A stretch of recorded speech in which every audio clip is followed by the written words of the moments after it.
Hello everyone, and welcome to my discussion for week 3 on integrating technology into the classroom. Mr. Robert used the gradual release model perfectly to meet in the classroom setting. He began his lesson by thoroughly stating the learning objectives that he desired for the classroom that day during a large group setting.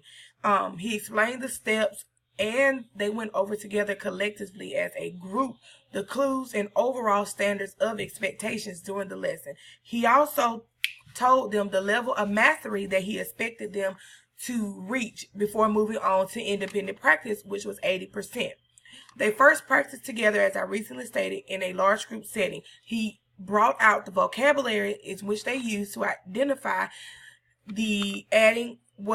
identifying whether they were going to be adding or subtracting during the activity.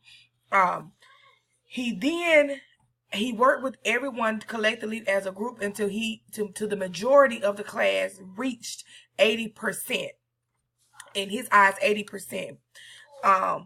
He then moved on to those that were comfortable practicing independently. He moved them on to technology. He then specifically structured his lesson to incorporate technology by utilizing the computer in the classroom.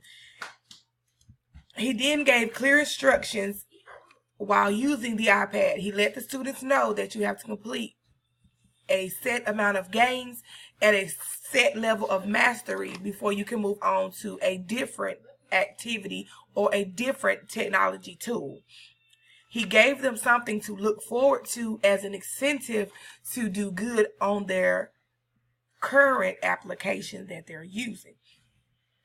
The tools that he used in the classroom, that the students were utilizing on the computers, they gave the children immediate feedback, allowing them time and space to correct what they were misusing or what they did not understand.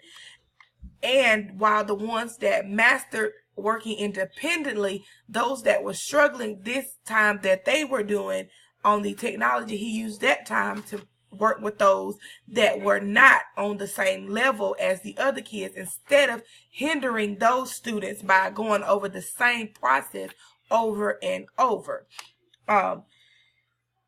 He did promote differentiation in the classroom by allowing the students to work on their own at their own pace, and they were able to rework the problems or the game that they did not master over and over until they completed that step. He also encouraged them to use all the tools that he had available to them. This is how, to me, he reached a different level of cognition in the classroom, as he stated that some worked better, that he needed to take some aside to a group.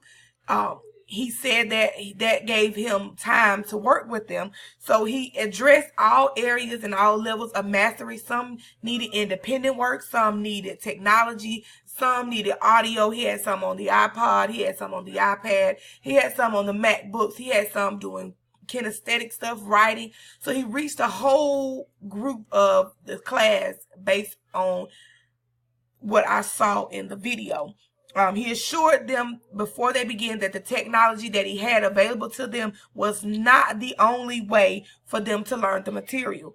Like I said, he told them they had whiteboards, they had iPods, they had for the audio, they had the writing and the writing down stuff. Some are visual learners. He covered it all to me. And I believe that this type of learning environment makes the students feel safe and secure. When students feel safe and secure, they're more open to learning. That environment made them feel successful and comfortable with learning their math independently and with the teacher in the small group setting. So yeah, this is my discussion for week 3. I hope you guys enjoyed this presentation. I will look forward to interacting with you this week and reading your comments on this post. Thank you so much.